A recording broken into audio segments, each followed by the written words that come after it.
Here's a website. And this was a competitor to a client of mine. And there are a lot of competitors to a client of mine. I'm just picking one. And they have a lot of particular information out here that looks very, very specific and so forth. There's all kinds of copyright, trademark, and patent stuff happening on this page as far as you can tell, right? Scott should have a little copyright notice here at the bottom of the page. They actually don't have one on here. They should have one on there. But what good does that do, and how far can you go with putting the little copyright symbol at the bottom of the page? What does that really mean? Well, I'll tell you in a different video.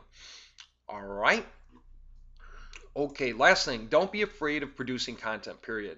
Now, all you need to produce content, especially if you're an affiliate and you sell stuff, all right, for other guys. So you sign up for affiliate links like through ClickBank, okay? If you have not seen Why Affiliate Web Pages Stink, that video series, please watch it. You will never get organic traffic from your affiliate link. Okay, you will always be stuck having to advertise it actively. And all you have to do to get over that is get your own website up with your own domain name and take their content. You can flat out don't reproduce it simply because then it shows up as duplicate content on Google. But if you want to get it indexed, rewrite through the content without changing the terms and conditions. But be selling the same thing. And you think, well, am I infringing on copyrights, trademarks, and patents? Well, the first point of rule is broken. You are not selling something else. You're selling their thing. If you use their information to sell their thing, but you put on your own domain name and you rewrite through the basic synonyms and stuff in order to get them more exposure, in other words, more keyword combinations can come into play now for searches on Google that lead to that thing, they would be nuts to tell you no. And if they tell you no, all they do is tell you no. They can't take you to court for it. Now, I'm not a lawyer, but okay, so let me just throw in that disclaimer to cover myself. But I'm going to cover this in a little more depth in a secondary video so you guys kind of understand these limits so that you're not so subconsciously afraid of putting out content and stuff. For people that say, what is a good hosting service? I'm like flat out afraid of doing anything. I don't know what it takes to do anything to get my own content up. Look, if you go to moji-crew.com, okay, Moji, our Moji site, and you go to /resources.html, all right, one thing you'll find there is this. This is a particular host monster link. It says circa 7 a month. I think it's actually 6 a month. And I always tell people, click this, okay, and then click this, and okay, it's 6 a month. And it's 6 a month if you get it now. I tell people get a year on it. Don't get more than 1 year because you never know, over a year, sure, they're going to keep up, but by 2 or 3 years in, what if somebody's coming up with something massively better? However, no one really will because all this stuff is pretty clear. Everyone's always on top of the ball. If you're doing this, obviously, you're doing me a favor because I get an affiliate account. Okay, if you buy at least a year on this. But whenever you do that, you just kind of buy some time from me. I spend more time with the guys who pay me than the guys who don't, especially when it comes to generic questions. And so if you sign up for this, you'll actually get a free domain name too. You don't even have to go to GoDaddy and create an account and get a domain name there for $10. If you sign up for this thing for a year, it's like $85 for a year, and you'll get a domain name free. Then you can do all kinds of things. Ever try to create a big video, cool stuff happening at Christmas, and then you want to send it off to your friends and family, but it's too big for an email attachment? Well, you can stick it up on your site and send the link to somebody. And if you want to hide your domain name, just use the IP address equivalent. Instead of saying yourbizop.com / Christmas 2010, 2009.zip or whatever it is, then you would just say the IP address like 76.64.172.12 / Christmas 2009.zip. And no one will know what your domain name was. And they won't think just to go to the number because that requires a level of savviness that your friends and family probably don't have. And they wouldn't even think about it because they just figure it's some download link. It wouldn't occur to them that it was even your site. It was just a place you could upload a video. Unless they're just savvy enough and techie enough and stuff. And if they are interested, man, they are interested. Whatever the case is, if you want to get a really good deal, we like them. We use them for ourselves. We use them for most of our clients exactly because it's unlimited bandwidth, unlimited storage. It's got all the SQL componentry for being able to do anything, attach a forms or whatever the case may be. Anything you want to expand into later, it's a good way to go.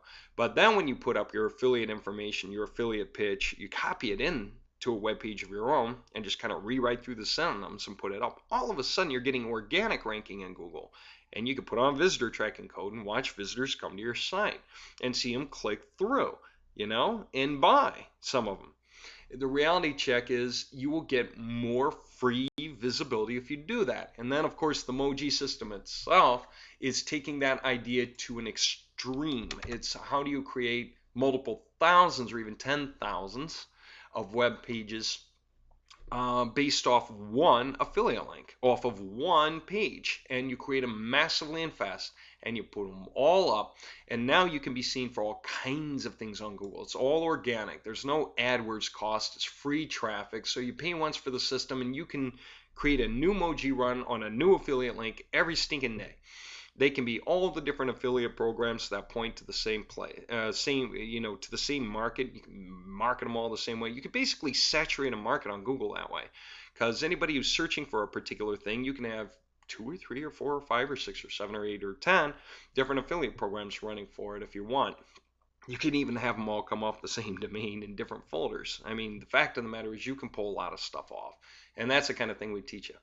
By the way, I'm re-recording the Moji tutorial because this thing has gotten so outdated. We came out with the latest, greatest version of the Moji toolbar. That's version 8 now. And that means that this Moji toolbar is going to raise in price for the first time ever. This is done. We don't have any more upgrades planned for it. It's on version 8. It is screaming wildly powerful, and the people inside the forums know it, and they're blown away with it, happy as a blue blazes with it. It does most of the work for you. It takes really no time to create a massive Moji run and others. And then, of course, people who are going that far are getting onto our main site also, and they're getting into the TFAN, because we're going to be tying these two together, the Moji and the TFAN soon. And when we do, you're going to be able to create a massive Moji run, thousands of pages, tens of thousands of pages with Google Analytics coding on all the pages, and then create a TFAN package same day to start contacting thousands of people with that website you just created, where you're rotating through the links. All right, and even redirect links are simple in this case because you can do a Moji run to erect a redirect links all off the same domain. You don't have to buy anything. You just have to hit the right buttons and do it. And it'll do itself automatically. That's what the Moji toolbar version 8 does. And then you run your TFAN package in such a way that it rotates through those redirect links. Now what's Google going to see? They don't see all your visitor traffic landing on your main page where most of it bounces off, which is a problem because you're underutilizing most of the efficiency of your site, which is the penetration. It's past the main page onto the other pages. What Google's going to see is visitors hitting virtually all of your pages. And that means Google can improve your rank virtually overnight on virtually all of your pages. It's a big deal. Google recognizes that your site is popular real fast. Okay, and if you do a new Moji run it through a TFAN package, and then do a new Moji run for the same industry, you can run it through the same package, just be someone else, but it's the same market, then you can do 5 or 8 or 10, and each package will pick up like 2% of the people there in sales, but a different 2% because everybody responds, like 20 personality types. Everyone responds to something else. And so you can just mass load your income between the Moji and the TFAN. This is the stuff that we're driving towards. First comes the Moji tutorial re-record. The 10 hours that it used to be is going to be cut down to like 3, and everyone will finally be able to see from the tutorial just how powerful the Moji system is now. And then between that and the TFAN, there's a ton to do. All right, whatever the case is, let me break this off. I'm going to do another video on basics about copyrights, trademarks, and patents. It's going to be like a quick review, and it's going to break through a lot of those iconoclastic questions that people have. When am I and am I not infringing on copyrights, patents, and trademarks? Just general stuff. And what do I have to fear from it? A lot of people have that so overblown in their head they can't believe it. And they just don't know how wrong they are and how easy it is to get content out. I'm not teaching you how to steal content. What I'm teaching you is not to be afraid. I'm teaching you where the thresholds are so that you can say, oh, that's the worst that can happen. That's the worst that I'm doing. That's the worst that it is. And then you can back off conservatively from there because you realize it's not such a big deal. So anyway, I'm going to put that up, and I'll have those videos out on this page here soon. Okay.